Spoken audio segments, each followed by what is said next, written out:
अस्सलाम वालेकुम dear students, उम्मीद है आप सब खैरियत से होंगे। हमारा आज का जो लेक्चर है बहुत ही इंपॉर्टेंट है उन स्टूडेंट्स के लिए कि जो एलएलबी क्लियर कर चुके हैं या फिर लास्ट सेमेस्टर के अंदर हैं और वो अपनी फ़र्स्ट इंटीमेशन या फिर सेकंड इंटीमेशन भेजना चाह रहे हैं सिंध बार काउंसिल को या कंसर्न बार काउंसिल को।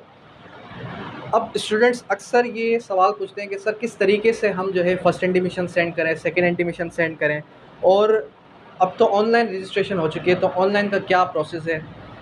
तो फर्स्ट ऑफ़ ऑल आपको आज के इस लेक्चर के अंदर मैं कंप्लीट प्रोसीजर भी समझाऊंगा 6 मंथ्स ड्यूरेशन का, और सेकेंडली आपको प्रोसीजर भी बताऊंगा किस तरीके से आपने ऑनलाइन फॉर्म फिल करना। सबसे पहले तो आपने एक जो है वेबसाइट ओपन करनी है app.sindhbarcouncil.org। जब ये आप वेबसाइट ओपन करेंगे, ओपन करने के बाद फिर आप चले जाएंगे किसकी तरफ, रजिस्ट्रेशन की तरफ। रजिस्ट्रेशन पोर्टल की तरफ जाने के बाद अगर आपने फर्स्ट इंटीमेशन सेंड करनी है, क्या भेजनी है, फर्स्ट इंटीमेशन, तो आप इंटीमेशन पे टिक करेंगे। अगर आपने सेकेंड इंटीमेशन भेजनी है after the complete procedure of 6 months, तो फिर आप क्लिक करेंगे किसकी तरफ, इनरोलमेंट फॉर लोअर कोर्ट। तो अब हमने क्या भेजनी है, फर्स्ट इंटीमेशन भेजनी है। ठीक है, इंटीमेशन की तरफ गए। अब इसके अंदर आपका इंटीमेशन नंबर शो नहीं हुआ। क्यों नहीं हो रहा इंटीमेशन नंबर? क्योंकि डेफिनेट सी बात है आप बिल्कुल फ्रेश कैंडिडेट हैं, अभी तक आपकी कोई भी रजिस्ट्रेशन सिंध बार काउंसिल के अंदर नहीं है। अपना एनआईसी लिखे। एनआईसी लिखने के बाद सिचुएशन क्या लिखनी है, मिस्टर है, मिसेस है, जो भी है, अपना नाम लिखें जो आप चाहते हैं कि एज एन एडवोकेट आपका नाम शो हो। कॉन्टैक्ट नंबर, जीमेल, पासवर्ड वो देना है जो आपको याद रहे। कौन सा पासवर्ड देना है, जो आपको याद रहे, वो पासवर्ड दे देना है। ओके करना है, रजिस्टर कर देना। रजिस्टर करने के बाद फिर ऑटोमेटिकली चालान जनरेट होगा, और जो कि कनेक्टेड होगा किसके साथ, वो आपको मूव कर देगा किसकी तरफ, ईजी पैसा ऐप की तरफ। ईजी पैसा ऐप की तरफ जब आप मूव करेंगे तो वहाँ पर क्या होगा, वहाँ पर एक ऑप्शन होगा, जितने भी चालान्स वगैरह सबमिट होते हैं, जैसे कि हेस्को के या फिर जो हमारे पास ये एचईसी के जितने भी चालान से जिस तरीके से सबमिट होते हैं, उसी तरीके से आपने ये चालान सबमिट करना है। 13,500 का चालान है। वो चालान सबमिट करने के बाद आपके पास एक प्रॉपर फॉर्म जनरेट होगा। फॉर्म जनरेट होने के बाद आपने अपने डॉक्यूमेंटेशन कंप्लीट करके डॉक्यूमेंट्स जो हैं वो सिंध बार काउंसिल को जमा करा दें। अब वो डॉक्यूमेंट्स कौन कौन से होंगे? डॉक्यूमेंट्स के अंदर मैट्रिक, इंटर के मार्कशीट और पास सर्टिफिकेट, उसके बाद एलएलबी की मार्कशीट, पास सर्टिफिकेट, उसके बाद अगर लॉ गेट क्लियर कर चुके हैं तो लॉ गेट का रिजल्ट कार्ड, अगर लॉ गेट क्लियर नहीं किया, लास्ट सेमेस्टर के अंदर हैं तो लास्ट सेमेस्टर की जो आपकी स्लिप होगी वो स्लिप आपने अटैच करनी है। स्लिप अटैच करने के साथ साथ जो आपका सीनियर है उस सीनियर के बार के कार्ड की फ्रंट एंड बैक की फ़ोटोकॉपी और आपके CNIC की फ़ोटोकॉपी, ये सारे के सारे डॉक्यूमेंट्स आपने जमा कर देने सिंध बार काउंसिल की तरफ। अब सिंध बार काउंसिल में जाहिर सी बात है अक्सर स्टूडेंट्स ये भी नहीं पता, इस तरीके से आपको फॉर्म मिलेगा। ये फॉर्म जनरेट तब होगा ऑनलाइन जब आप फ़ीस पे कर चुके होंगे। फ़ीस पे करने के बाद जो आपके पास रिसिप्ट होगी फ़ीस की, वो रिसिप्ट यहाँ पर अटैच करनी है। आपका जो सीनियर है उसका कार्ड लगेगा, आपका CNIC यहाँ लगेगा। फॉर्म जनरेट होने के बाद फिर आपका लॉगेट का रिज़ल्ट आ गया और आपकी जो मैट्रिक, इंटर और LLB की मार्कशीट्स, पास सर्टिफिकेट है वो आ गए। ये पूरा का पूरा एक सेट बना के आप सिंध बार काउंसिल में सबमिट कर देंगे। ये हो गई फर्स्ट इंटीमेशन। फर्स्ट इंटीमेशन का एक और प्रोसीजर भी है।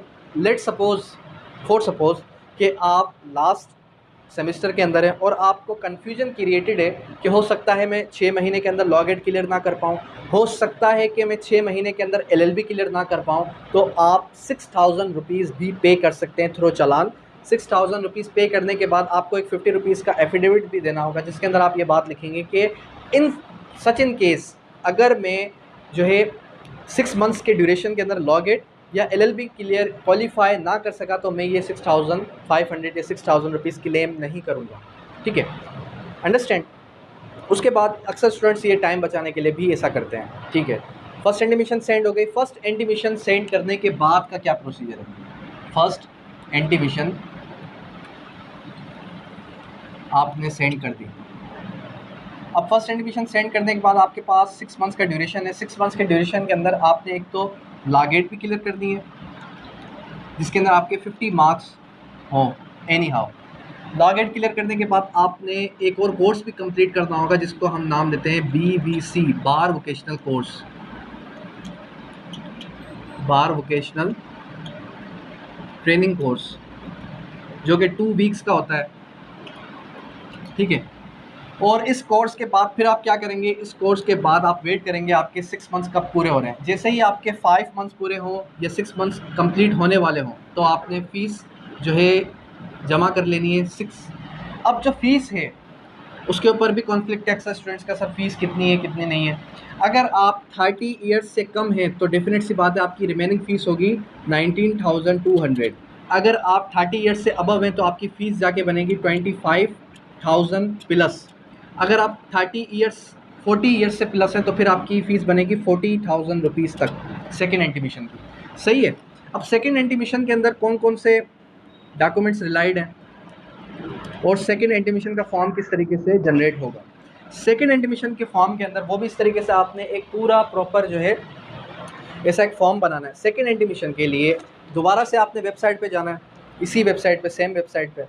जब आप इसी वेबसाइट पे गए तो इस वेबसाइट पे आपने इंटीमेशन की जगह एनरोलमेंट फॉर लोअर कोर्ट पे टिक करना है। जब आप एनरोलमेंट फॉर लोअर कोर्ट टिक करेंगे तो ऑटोमेटिक इंटीमेशन नंबर पे आपने क्या देना है, जो आपको सिंध बार काउंसिल ने रजिस्ट्रेशन नंबर अलॉट किया होगा। NIC नंबर देंगे, एडवोकेट नेम देंगे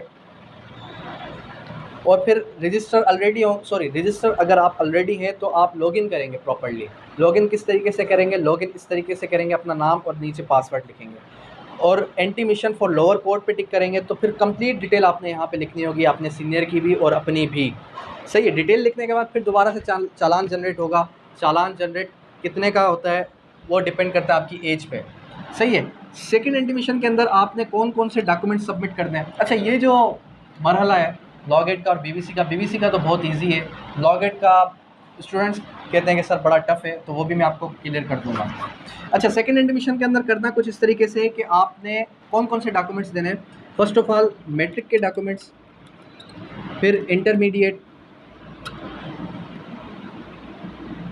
और इंटरमीडिएट के अलावा आपने LLB के डॉक्यूमेंट्स देने हैं। ठीक है। LLB के अलावा आपने लॉ गेट, और लॉ गेट तो सबसे ऊपर आएगा। क्यों सबसे ऊपर आएगा, असल रोला तो है ही लॉ गेट का ना।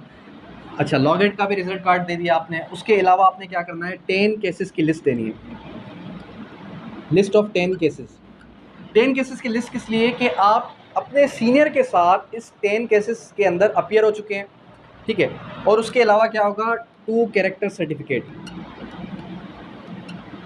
कैरेक्टर सर्टिफिकेट एक आपके सीनियर का और एक आपके सिटी, आपके डिस्ट्रिक्ट का कोई भी ऐसा सीनियर हो जिसके साथ आपकी अंडरस्टैंडिंग हो, उसके साथ आपका कैरेक्टर सर्टिफिकेट आ गया।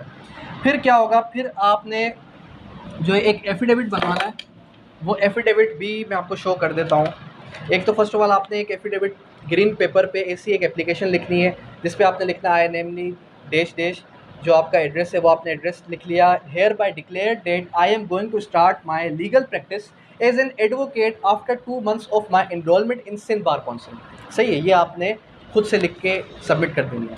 फिर आपने एक जो है एक प्रॉपर एफिडेविट बनवाना है, जो कि आपको फॉर्म मिलता है सेकेंड इंटीमेशन का। उस फॉर्म के अंदर बीच का ही एक पेजेस होते हैं जो आप अपने कंसर्ट कोर्ट से निकलवा भी सकते हैं। इसके अंदर भी आपकी डिटेल आएगी, आपकी सारी डिटेल आ जाएगी, सेकंड पेपर भी आपकी डिटेल आ जाएगी। सही है। तो ये भी आपने वहाँ पर सबमिट करना होगा इन सारे रिलाइड डॉक्यूमेंट्स के साथ। ठीक है। ये हो गया प्रोसीजर ऑफ सेकंड इंटीमेशन, जो बहुत ही ईजी है। फिर भी अक्सर स्टूडेंट्स को कन्फ्यूज़न है, क्यूरीज हैं कि सर सेकंड इंटीमेशन किस तरीके से होगी, फ़ीस कितनी है। देखिए, फ़ीस डिपेंड करती है आपके एज पर। अच्छा, अगर कोई ऐसा स्टूडेंट है कि जिसने फर्स्ट इंटीमेशन में किसी भी रीज़न की वजह से 6,000 पे की थी, तो रिमेनिंग जितनी भी बनेगी विद 19,200 वो उतने ही सबमिट करेगा। ऐसा हरगिज़ नहीं है कि प्रीवियस वो माफ़ कर देंगे, ऐसा बिल्कुल हरगिज़ नहीं है। सही है। डिपेंडिंग अपॉन योर एज, अगर आपकी एज 30 ईयर्स से कम है तो फिर 19,200 है, 30 ईयर्स से अबव होगी फिर 25 प्लस भी हो सकती है, और अगर आपकी 40 से प्लस है एज तो फिर 40,000 प्लस भी हो सकती है। अंडरस्टैंड, यहाँ तक क्लियर हुआ।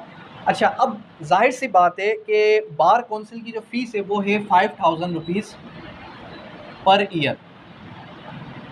अब पर ईयर 5000 रुपीज़ निकालना स्टूडेंट को थोड़ा मुश्किल भी लगता है। इसका क्या हल है? इसका हल ये है कि आप एक काम करें कि 30,000 रुपीज़ आफ्टर योर इनरोलमेंट करवाने के कुछ महीनों बाद जब आपको लगे कि आप पे कर सकते हैं, 30,000 रुपीज़ का एक चालान जनरेट करवा दें लाइफ टाइम मेंबरशिप का। तो वो लाइफ टाइम मेंबरशिप करवा लें 30,000 रुपीज़। उसमें ये होगा कि आपकी लाइफ टाइम मेंबरशिप हो जाएगी कंसर्न सिंध बार काउंसिल या फिर जो भी लाहौर बार काउंसिल है या फिर पंजाब बार काउंसिल है।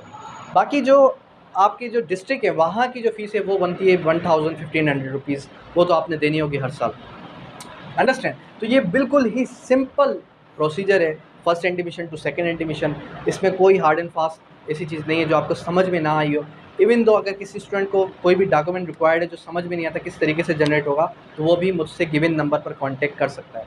दूसरी बात रही लॉ गेट की, कि लॉ गेट किस तरीके से पास करना है, तो मैं आपको बता चुका हूँ कि लॉ गेट पास करना बहुत ही सिंपल है। अगर आप बैरक्स पर फोकस करते हैं, रेगुलर क्लासेस लेना चाहते हैं, तो आप गिवन नंबर पर भी कॉन्टैक्ट कर सकते हैं। Thank you, that's all.